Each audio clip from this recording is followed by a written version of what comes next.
Vou iniciar a apresentação da filosofia dos exercícios sobre o professor Elias Prado, do portfólio acadêmico Edilson de Araújo. Adaptação neuromusculares ao treinamento de força. Força muscular é a quantidade máxima de força que o músculo ou que um grupo muscular consegue gerar. Potência muscular é o resultado da força, da velocidade e do movimento. E resistência muscular é a capacidade que o músculo apresenta em seu sustentar ações musculares repetidas com uma única estática. Tamanho muscular. Durante muitos anos, os ganhos de força foram considerados resultado direto da hipertrofia, força sobre-humana e desempenho atlético. Mesmo no mundo esportivo, existem exemplos isolados de desempenho atlético sobre-humano. Esse fenômeno pode estar relacionado ao hábito dos atletas de gritar no estágio crítico do esforço. Ainda que o treinamento por si só aumente a capacidade de recrutar todas as unidades maximamente. Estudo em mulheres e crianças.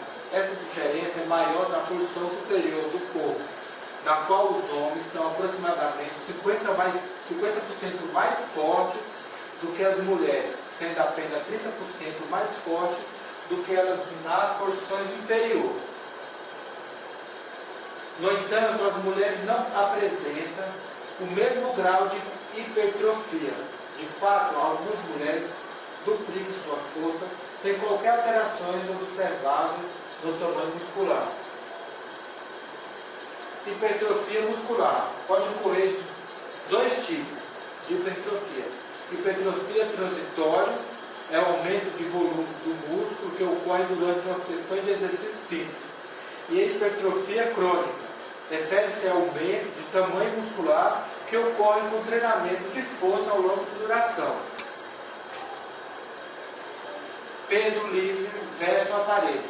O treinamento com peso livre, ao contrário de muitos aparelhos com peso, envolve grande massa muscular e exercício multissegmentar que força o atleta a controlar tanto o equilíbrio quanto os fatores de estabilização.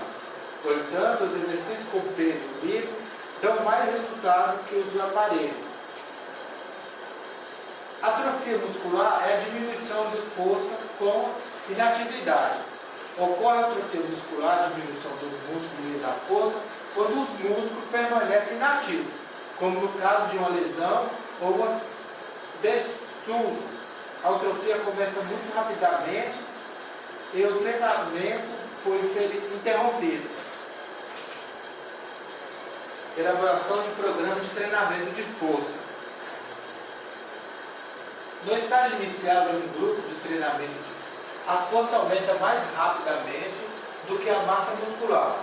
O treinamento de alta sobrecarga, de pouca repetição, aumenta o desenvolvimento da força, enquanto o treinamento de baixa intensidade, de muitas repetições, otimiza a resistência muscular.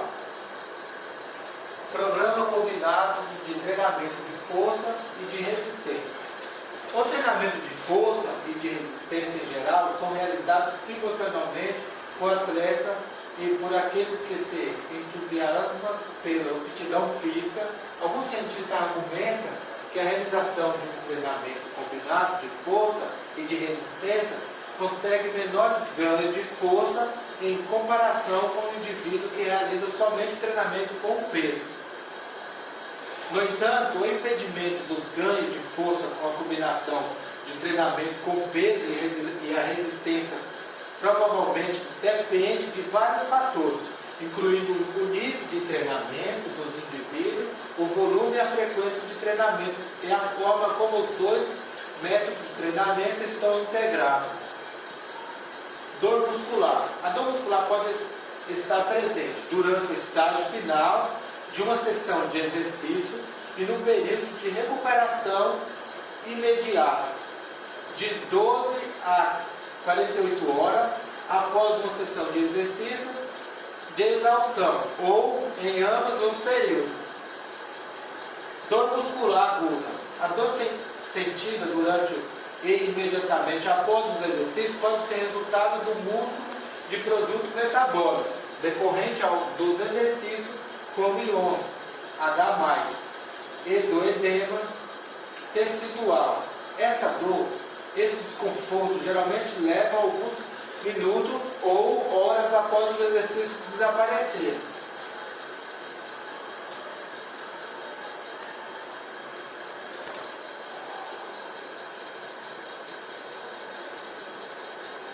Controle cardiovascular durante o exercício.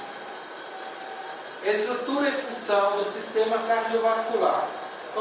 Qualquer sistema circulatório exige 3 componentes: uma bomba, o coração, um sistema de canais, ou os vasos sanguíneos, um meio de líquido, o sangue. O coração. O coração é a principal bomba que faz circular o sangue para todo o corpo, do sistema vascular. Fluxo sanguíneo, através do coração. A parte do átrio direito, o sangue passa através da válvula tricuspide para o interior do ventrículo direito. Essa câmara bombeia o sangue através da válvula semilunar pulmonar para o interior do artério pulmonar, a qual o transporta para o pulmão direito e esquerdo. Por essa razão, o lado direito do coração é conhecido como lado pulmonar, enviando o sangue que circula através do corpo para o pulmão e para a reoxigenação. A miocôndria, através de suas contrações, essa câmara pode bombear o sangue para a via cinética. Assim, seu miocôndio é mais áspero, espeso, em decorrência da hipertrofia.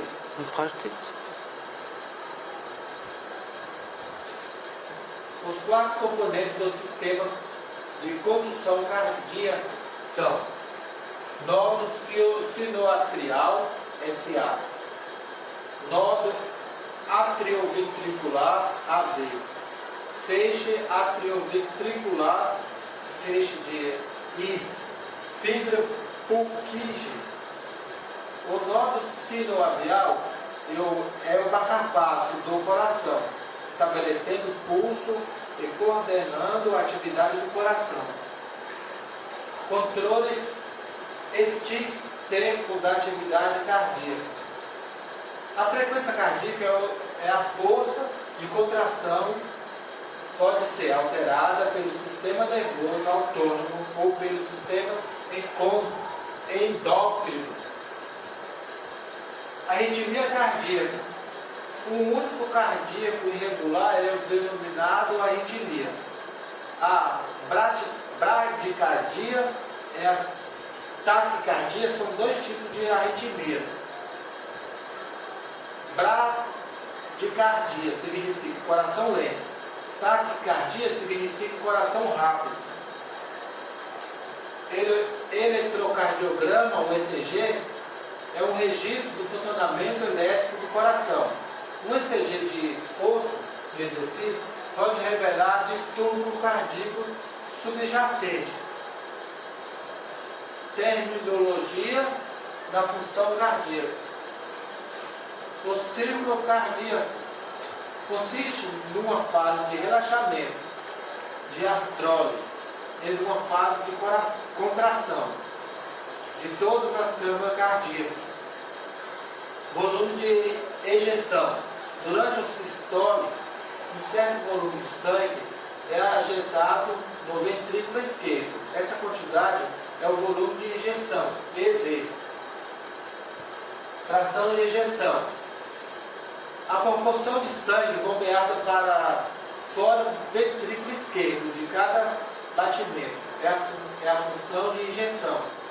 Geralmente é expressa como porcentagem e em média de 60% de repouso. Débito cardíaco é o volume total de sangue bombeado pelo ventrículo por 1 minuto, ou simplesmente o produto entre a frequência cardíaca e o volume da injeção.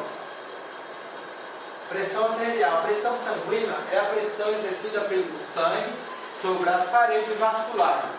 É expressa por dois valores: a expressão sistológica maior e a pressão diastóltica menor.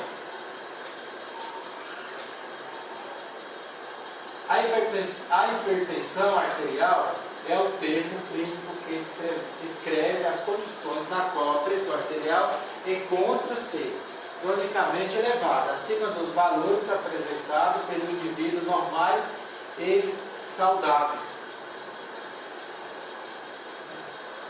Terminologia e valores. Normetenso. Pressão sistólica. 90 a 140. Pressão diastólica de 60 a 90. Hipotenso menor que 90 a 60. Hipertenso maior que 140 a 90. Locais para verificação da PA. Artéria braquial e artéria poplitea. Procedimento. Higieniza as mãos. Explica ao cliente ou paciente sobre o procedimento. Manter o cliente deitado ou sentado confortavelmente, com os braços apoiados no nível do coração. Deixa o braço descoberto, evitando compressão. Coloca o manguito a 3 centímetros acima da fossa cubital, prendendo-o em aperta demasiado ou sem deixá-lo frouxo. Não deixa as borrachas cruzadas devido ao ruído que a mesma produz. Coloca o manômetro de modo que fique bem visível. Localiza as artérias braquial na fossa cubital. Coloca o estetoscópio no ouvido e o diafragma no estetoscópio sobre a arterial braquial. Palpa o pulso radial. Fechar a válvula de ar e insuflar rapidamente o manguito até o desaparecimento do pulso radial. Deve-se inflar cerca de 230, acima do ponto de desaparecimento do pulso radial. Apoiar o diafragma do estetoscópio, abrir a válvula vagarosamente. Observe o manômetro, ponto em que é ouvido no primeiro batimento. Observar o ponto em que o som foi ouvido por último. Retirar todo o ar do manguito, removê-lo e deixar o cliente confortável. Anotar os valores e higienizar a mão. Fazer a asepsia dos ouvidos com álcool de 70. Fazer asepsias da ouvida, que é o aparelhinho, com álcool de 70%. Frequência cardíaca. É um dos parâmetros mais simples e que mais fornece informações cardiovasculares. Ponto mais comum de pulso: temporal, carótide, apical, braquial, radial, ulnar, femoral, propídeo, dorsal do pé, pediosa. O sistema vascular compreende uma série de vasos que transportam sangue do coração para os tecidos e vice-versa. As artérias, vasos maiores, transportam sangue do coração para as artérias, para as arteriolas. Das arteriolas, o sangue entra nos capilares, entre os últimos são os vasos mais estreitos. Esses líquidos são responsáveis pelo transporte de vasos matérias entre as diferentes células ou tecido do corpo.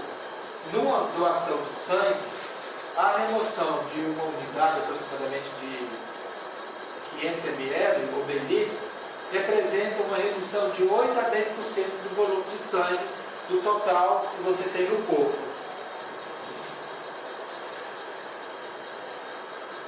Viscosidade sanguínea. Quanto mais viscoso o líquido, maior sua resistência ao fluxo. A viscosidade sanguínea normalmente é 2 vezes maior do que a da água. Teste de esforço físico graduado em mensurações. Estes testes geralmente são progressivos e nele a caixa de trabalho muda a cada 2 a 3 minutos, até que o indivíduo atinja um ponto final pré-determinado ou que ocorra algum sinal ou sintomas patológicos. Exercício de braço e exercício de perna. Conforme mencionado, um determinado nível de consumo de oxigênio, tanto a frequência cardíaca como a pressão arterial, são mais elevados durante o trabalho de braço em comparação com o trabalho de perna. O grande aumento da pressão, que é a PA, do trabalho de braço, se deve à vasoconstrição nos grupos musculares inativos. Consequentemente, essa menor resistência periférica se refere no menor PA. Frequência cardíaca de repouso. Em média de frequência cardíaca de 60 a 80 batimentos por minuto. Em indivíduos de meia idade, não condicionado e sedentários, a frequência cardíaca de repouso pode ultrapassar de 100 batimentos por minuto. Em atletas treinados em endurance, que é aqueles exercícios de longo, em altamente condicionados, foram descritos que a frequência cardíaca de repouso é de 28 a 40 batimentos por minuto. E a frequência cardíaca de repouso rapidamente diminuiu com a idade. Ela também é afetada por fatores ambientais. Frequência cardíaca durante os exercícios. À medida que a intensidade dos exercícios aumenta, a frequência cardíaca também aumenta. Volume de injeção. Portanto, o volume de injeção, a quantidade de sangue injetado a cada contração, também aumenta. Débito cardíaco. Aumento da frequência cardíaca, EVC, faz aumentar o débito cardíaco. Por isso, mais sangue é forçado para fora do coração durante os exercícios do que durante o repouso e a circulação acelera. Recuperação dos exercícios. A recuperação dos exercícios de baixa intensidade e de curta duração geralmente é rápida. A frequência cardíaca e o volume sistólico, EV, e o débito cardíaco diminui rapidamente o nível de repouso após esse tipo de exercício. Prescrições dos exercícios para a saúde, para o condicionamento físico. Avaliação médica. Ela é útil e importante pelas seguintes razões. Algumas pessoas não praticam qualquer tipo de exercício. As informações obtidas em uma avaliação médica podem ser utilizadas para elaborar a prescrição de exercício. Os valores obtidos de certas medidas clínicas, como a PA, o conteúdo de gordura corporal, podem ser utilizados para motivar as pessoas a aderir ao programa de exercício. As crianças e os adultos devem estabelecer um hábito de avaliações médicas periódicas. Tipo de exercício. Tradicionalmente, as atividades mais frequentemente prescritas são caminhada, corrida, ciclismo e natação. De 3 a 5 vezes na semana, mas isso não significa que se pratica de 6 a 7 vai fazer mal, mas não pode ser de uso errado. tem sempre que estar acompanhado do educador físico. Duração dos exercícios. No condicionamento cardiovascular, como exercício em endurance, durante período curto, de até 5 a 10 minutos por dia, mais de 20 a 30 minutos por dia, é o essencial para os demais exercícios. Intensidade de exercício. A intensidade do exercício parece ser o fato mais importante.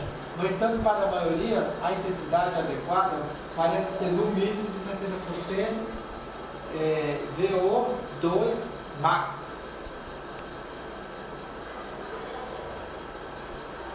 Monitoração da intensidade de exercício. Faixa de frequência cardíaca e treinamento. A frequência cardíaca é o método preferido de monitoração da intensidade do exercício, pois ela está inteiramente relacionada ao trabalho do coração, permitindo um aumento progressivo da taxa de treinamento com a melhoria do condicionamento físico para manter a mesma frequência cardíaca do treinamento. Exemplo, um homem com 40 anos de idade apresenta uma frequência cardíaca em repouso de 75 batimentos e uma frequência cardíaca máxima de 180 batimentos, sendo aconselhado a exercitar-se dentro de uma faixa de 60% a 70% de suas reservas na frequência cardíaca máxima. Sua faixa de frequência cardíaca, de FC, de treinamento, deve ser o seguinte: de 75 mais 0,60, de 180 a 75 é igual 75 mais 75 é igual a 138 batimentos. Enquanto aqui é 75 mais 0,75, que vai dar um resultado de 157 batimentos. O programa de treinamento. O programa de treinamento de exercício consiste nas seguintes atividades: atividade de aquecimento e de alongamento, treinamento de endurance, atividade de volta à calma de um alongamento, o treinamento de flexibilidade, o treinamento de força e atividades recreacionais. As atividades de aquecimento e de alongamento. As sessões de exercício devem iniciar com exercício calistético ou de alongamento de baixa intensidade.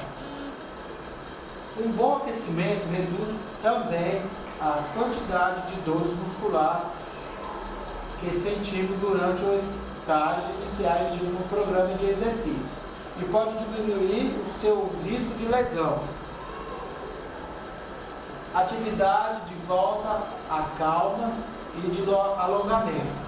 Após correr, por exemplo, uma caminhada leve, tranquila durante vários minutos ajuda a impedir os músculos que sangue na extremidade após o período de resfriamento.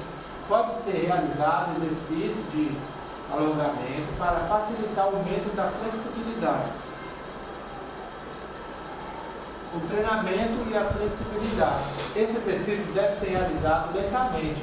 Os movimentos de alongamento rápido são potencialmente perigosos, podendo levar a distensões ou espasmos musculares. Recentemente, no entanto, surgiu a hipótese de que os músculos, os tendões, os ligamentos e as articulações são mais adaptáveis e responsivos aos exercícios de flexibilidade quando é realizado após a fase de condicionamento e endurance. Treinamento de força. Vem havendo um interesse crescente em torno do uso de treinamento de força como parte como parte de um programa de exercício global para a saúde e para o condicionamento físico. Treinamento de força. Iniciando o processo de treinamento de força. O treinamento de força deve começar com um peso correspondente à metade de sua força muscular, levantando no mínimo 100 vezes. Caso consiga levantar mais vezes, necessitando de mais peso. Se conseguir levantá-lo menos do que 8 vezes, menos peso é necessário.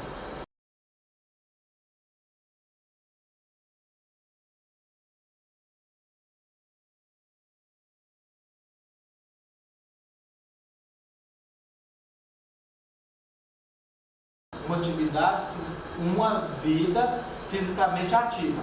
Essa atividade deve ser introduzida, como no caso da caminhada, a fim de que reduzir a chance de um participante não se adaptar à atividade, sempre buscando lúdicos do seu aluno.